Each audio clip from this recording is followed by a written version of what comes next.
पुरी महासचिव voters party international. Voters party international एक अंतर्राष्ट्रीय पार्टी है जिसका मिशन है कि दुनिया की सरकार बननी चाहिए। अब जो देशों की सरकारें हैं उनकी औकात बड़ी कम हो गई है। जब से गैट समझौता हुआ 1994 के बाद अब इस दुनिया को कुछ कारपोरेट घराने चला रहे हैं और हमसे ज़्यादा कीमत हमारे जूते की है।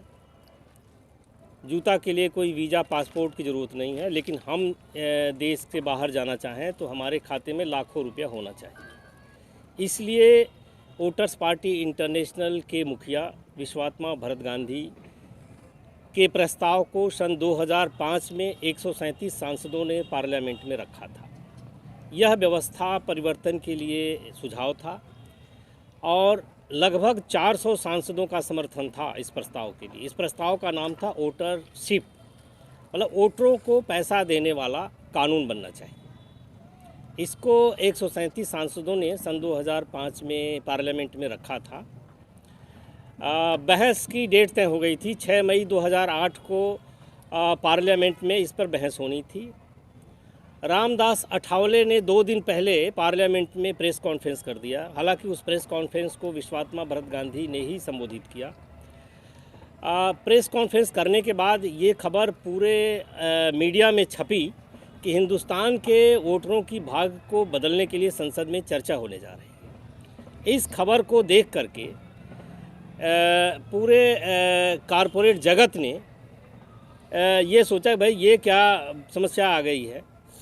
मतलब पैसे वाले चाहते हैं कि गरीबी बनी रहे। लोगों ने विरोध किया और उन्होंने सभी पार्टी अध्यक्षों को धमका दिया कि भाई ये इस पर बहस नहीं हो सकती। सरकार पीछे हट गई। वोटरशिप कानून पर बहस नहीं हो पाई। हालांकि उस समय की सरकार तैयार थी और जो है लोकसभा के महासचिव भी तैयार थे, जो वो होते हैं स्पीकर तैयार थे, लेकिन इसके बावजूद भी सरकार पीछे हट गई। सरकार ने आईएएस की कमेटी बनाई। राज्यसभा सचिवालय के 11 आईएएस अधिकारियों की एक दीपक गोयल कमेटी बनी कि भाई इसकी आप जांच करो, वोटरशिप के बारे में आप जांच करो। उस कमेटी ने 3-4 साल लगाया और सभी देश के जाने माने संविधान विशेषज्ञ, अर्थशास्त्री और सरकार के सभी विभागों से बात करी। अंत में इस कमेटी ने ये रिपोर्ट दिया कि भाई ये बड़ा बोल्ड प्रोग्राम है, इसको लागू करना चाहिए, मतलब वोटरशिप कानून बनना चाहिए। इससे जनता को फ़ायदा होगा और सरकार को कोई घाटा नहीं होगा। उस कमेटी की रिपोर्ट जो है 2 दिसंबर 2011 को आई, तो उस कमेटी ने समर्थन किया कि भाई ये वोटरशिप कानून बनना चाहिए। इससे कि व्यवस्था में सुधार होगा और करप्शन ख़त्म होगा। तो इन सारी चीज़ों को लेकर के ये प्रस्ताव लाया गया था, लेकिन दुर्भाग्यवश है इस प्रस्ताव पर कानून नहीं बन पाया। और आईएएस जिनको पढ़ा लिखा समाज समझता है कि भाई आईएएस अधिकारी जो है पढ़े लिखे लोग होते हैं, उन्होंने कहा कि बड़ा अच्छा कार्यक्रम है, इसको लागू करना चाहिए। लेकिन सरकार इसके बावजूद भी सरकार पीछे हट गई। तो इससे ये मालूम पड़ता है कि भाई सरकार को कुछ चंद पूंजीपति लोग ही चला रहे हैं, जबकि सरकार को लोग वोट देते हैं, सरकार को लोग चुनाव करते हैं और सरकार ही लोग ये वादा करते हैं कि भाई हम लोगों की भलाई के लिए काम करेंगे। लेकिन ऐसा कुछ नहीं है। सरकार को लोग वोट देते हैं, लेकिन काम जो है वो कुछ लोगों के लिए सरकारें करती है। जो आप देख रहे हैं कि आज जो है सिर्फ 2 पूंजीपति अंबानी और अडानी के लिए ही ये सरकार खुलेआम में काम कर रही है। 8 साल में इस सरकार का जो रिकॉर्ड रहा है वो ये है कि अंबानी अडानी के लिए ये सरकार काम कर रही है। हमारा ये कहना है कि भाई जनता का भी हक बनता है, जनता के लिए भी काम होना चाहिए। सिर्फ कुछ लोगों के लिए काम नहीं होना चाहिए। ये देश सबका है, ये देश सभी वोटरों का है और उनके सबके लिए काम होना चाहिए। इसलिए हमारा ये मांग है कि भाई इसमें वोटरशिप कानून बने और पैसा घर घर पहुँचे, जिससे कि गरीबी, बेरोजगारी का खात्मा हो सके और लोग खुशहाली की तरफ आगे बढ़ें।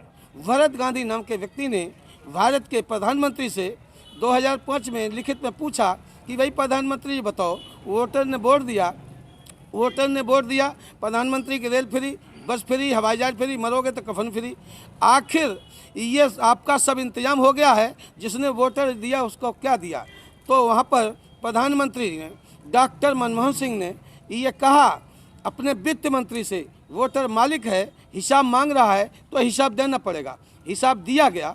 जब यहाँ हिसाब दिया गया तो पी चिदम्बरम ने ये बताया कि जो टैक्स का पैसा होता है वो सरकार के खजाने में आता है, लेकिन देश चलाने वालों ने, नेताओं ने, कर्मचारियों ने इस देश के 80% नागरिकों को ये समझा दिया कि भैया ये पैसा जितना भी है पूंजीपति के पैसा से, टैक्स से देश चलता है। सच्चाई ये है कि इस देश में जो टैक्स जाता है, गरीबों घर घर से टैक्स जाता है।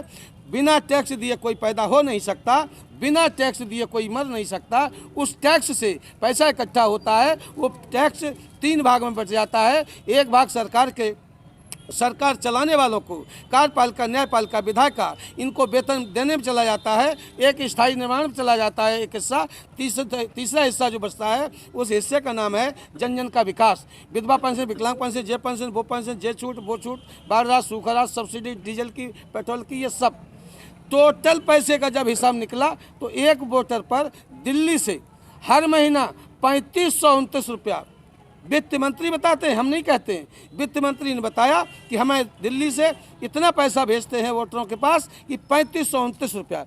कांग्रेस के ज़माने में ईवीएम लाई गई, जानबूझ के लाई गई, और वो ईवीएम जब तक कांग्रेस रहा तब तक कांग्रेस ने गड़बड़ किया, और जो बच गया अब बीजेपी के हाथ में लग गई है ईवीएम। अब वो बीजेपी वाले जो वो धंधा कर रहे थे वही धंधा ये करने लगे हैं। अब वोट कहीं डालो और वोट कहीं निकलने चला जाता है। इसलिए इस देश के अंदर वोटर पार्टी का गठन हो गया है, और ये वोटर पार्टी पूरे देश में अब वोटरों के लिए बनी है। जितनी भारत में पार्टियां हैं वो नेताओं के लिए बनी है, और ये वोटरों की पार्टी सिर्फ और सिर्फ वोटर के लिए बनी है। और ये कहती है कि अगर इस देश में एमपी को तनख्वाह मिलेगी, विधायक को तनख्वाह मिलेगी सरकार के खजाने से, कलेक्टर को तनख्वाह मिलेगी सरकार के खजाने से, तो वोटर ने भी वोट दे के सरकार बनाई है, उसका पैसा अब वोट डालने वालों को भी मिलेगा। ये बात संसद में जा चुकी है, हम नहीं कहे। उसमें 54 सांसद बीजेपी के हैं, 8 सांसद बीएसपी के हैं, 8 सांसद कांग्रेस के हैं, 19 सांसद समाजवादी पार्टी के हैं, 4 सांसद लालू प्रसाद पार्टी के हैं, 2 सांसद मुस्लिम लीग के हैं। इतने सांसदों ने संसद में 2005 में यह प्रस्ताव दाखिल कर दिया। लेकिन मैं दुर्भाग्य है कि मैं जब यहाँ दिल्ली में, और दिल्ली के नज़दीक गाजियाबाद में आया, गाजियाबाद के एक भी बच्चे को पता नहीं, एक भी बच्चों को पता नहीं। ये बात बगल में संसद है, हमें मैनपुरी में पता चल गया, यहाँ की बात आसाम वालों को पता चल गया। आसाम में जो है सो धुआंधार प्रचार हो रहा है कि वोटरों को पैसा मिलना चाहिए, वोटरों को पैसा मिलना चाहिए, वोटर पेंशन चालू करो वरना कुर्सी खाली करो, यदि वोटर को नोट नहीं तो किसी पार्टी को वोट नहीं। ये वोटरों की लड़ाई है। सभी पत्रकार बंधुओं से कहते हैं, सभी कर्मचारियों से कहते हैं, एक बार भारत में पूरे 24 घंटे में एक बार वोटर बन जाना, एक बार वोटर बन जाना। यादव मत बनना, जाटव मत बनना, अब वोटर बन जाना। क्योंकि यादव बनोगे तो पैसा मुलायम के घर जाएगा, जाटव बनोगे पैसा मायावती के घर जाएगा, जाट बनोगे अजीत सिंह के घर में जाएगा, वोटर बन जाओगे तो पैसा फिर कल से तुम्हारे भी घर में आना शुरू हो जाएगा। ये प्रस्ताव पार्लियामेंट में है। इस प्रस्ताव में जो लोग काम करेंगे, यहाँ साफ सुथरी बात है, जो लोग काम करेंगे, ये अर्थ के बंटवारे का आंदोलन है, अर्थ के बंटवारे का आंदोलन है। महात्मा गांधी आए थे, महात्मा गांधी ने आंदोलन चलाया तो धरती बटी।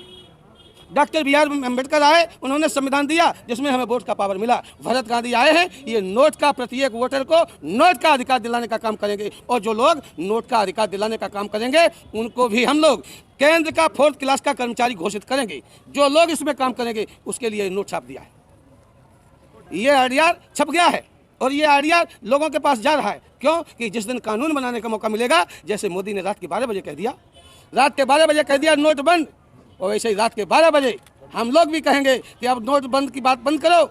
अब जितने लोगों ने वोटरों को वोटर पेंशन दिलाने का काम किया है उनका 4th क्लास का कर्मचारी घोषित कर देंगे। तब लोग भागेंगे, भैया कैसे मिलेगा? तो जिनके पास ये IDR नोट होगा वर्कर बनेंगे। क्योंकि सपा का वर्कर, बसपा का वर्कर, सारे वर्कर खाली नेताओं के चुनाव के काम आते हैं। वो MP बन जाते हैं, वो तनख्वाह पाते हैं। सरकार के खजाने से जो जुड़ गया वो पैसा पाने। जो पढ़ा लिखा है, MA हो, PhD हो, और नौकरी न लगाए, उसे अपनी औकात तलाशनी हो तो चौकी इंचार्ज के पास चला जाए और कहे मैं I am PhD, तो वो क्या कहेगा? दरोगा कहे गेट से बाहर, और वहीं हाई स्कूल फेल विधायक पहुंच जाए तो कुर्सी उठाए दरोगा घूमता है ना। अपनी जो है योग्यता जो है सो वहीं रह जाती है। इसलिए संविधान सबसे आगे है, और जब संविधान आगे है तो यहाँ पर देख रहे होंगे जब कोई नेता, यहाँ हमारे किसानों ने 12-13 महीना आंदोलन किया, यहाँ जब सारी फौज लगा दी गई आंदोलन के लिए, आंदोलन को रोकने के लिए फौजें लगाई गई। ये फौजें इसके लिए हैं, फौजें सीमा पर लगाने के लिए हैं। सीआरपी लगा दी जाती है, बीएसएफ लगा दी जाती है। ये जल सेना, थल सेना, वायु सेना, हवाई सेना, ये केवल देश में गरीब अगर कुछ मांगे तो आंदोलन रोकने में काम करती है और पूंजीपति को रखाने का काम करती है, पूंजीपति को रखाने का काम करती है। ये गरीबों के किसी काम नहीं आती है। इसलिए अब तैयारी हो गई है, इसमें वोटरों को पैसा मिलेगा। ये आंदोलन शुरू हो गया है। इसके लिए हम लोग ये ज्ञापन तैयार कर दिया है। ये ज्ञापन तैयार कर दिया है। हमारे कार्यकर्ता घर घर जाएंगे, ये ज्ञापन देंगे। और ये ज्ञापन ऐसे समझो, जब संसद में 137 सांसदों ने लिख के दे दिया कि वोटरों कितना पैसा बनता है, जिनको वोट दे के भेज देते हो, ये संसद में बैठ के कहते हैं, संसद में बैठ के वही लोग कहते हैं कि वोटरों को पैसा नहीं मिलना चाहिए, क्योंकि हम 1 करोड़ रुपया खर्च करके आए, मुर्गा की टांग खिला के, पौवा पिला के आए, इसलिए इनको पैसा नहीं चाहिए, तनख्वाह मुझे चाहिए। तो अपना तनख्वाह का इंतजाम करते हैं। ये जो है ये ज्ञापन ऐसे समझो जैसे सरकार पर जब कोई कर्जा होता है, सरकार का कर्जा व्यक्ति पर होता है तो नोटिस भेजती है सरकार, और जब नोटिस पर पैसा नहीं देते हैं तो उसकी नीलामी कर देती है सरकार। ऐसे ही सांसदों ने कह दिया है कि वोटर का पैसा बनता है, तो अब वोटर मालिक है और मालिक को भी नोटिस देना पड़ेगा, नोटिस देना पड़ेगा। जब आपको हर वोटर इस नोटिस को देगा, प्रधानमंत्री कार्यालय में जाएगा, तब प्रधानमंत्री से 2 बार काम करेंगे। ये तो लिखापढ़ी में देंगे, ये लिखापढ़ी में रजिस्ट्री से जाएगा, और महीने में 1 दिन यहाँ के एसडीएम को, यहाँ के कलेक्टर को, सब लोग मिल करके अपनी गिनती कराएं किनको पैसा चाहिए, कितने लोगों को चाहिए और कितने लोग दिलाना चाहते हैं। यह लोग वहाँ पर कलेक्ट्रेट पर जाने का काम करें। और मैनपुरी जनपद में तो अब तक 25,000 लोगों ने अपना ये ज्ञापन प्रधानमंत्री कार्यालय को भेजा है। इसलिए मैंने दौरा करना शुरू किया है कि ये अभियान सभी जिलों में चले। और जैसे किसान आंदोलन चला, 11 महीने, 12 महीने, 13 महीने चला, अब वोटर आंदोलन चलना चाहिए, वोटर आंदोलन चलना चाहिए, वोटरों की वेतन के लिए आंदोलन चलना चाहिए। इसलिए सारे वोटर गोलबंद हो जाओ, सारे वोटर गोलबंद हो रहे हैं। इसके लिए हमने अभी ठिठुरती सर्दी में तमाम लोगों ने हमसे कहा, सादेश भाई बहुत सर्दी है, हमारे कार्यकर्ताओं ने भी हाथ खड़े कर दिए, लेकिन मैंने कहा कि हम हर कीमत पर लोगों के घर तक पहुंचेंगे। कल रात में आ गए लोग, 20-25 लोग शाम को बैठे, सवेरे 2-4 लोग बैठे। इन लोगों को जब बताया गया, इन्होंने कहा बात अच्छी है, हम अपने नगर में पहुंचाने का काम करेंगे। इन लोगों ने पूरी मेहनत के साथ आज आप लोगों के बीच में ये गाँव नारा लिखना चाहिए, वोटर पेंशन चालू करो वरना कुर्सी खाली करो, यदि वोटर को नोट नहीं तो किसी पार्टी को वोट नहीं। अब वोटरों की पार्टी आएगी, हम उसी को वोट करेंगे। नेताओं की पार्टी हटाओ और वोटर की पार्टी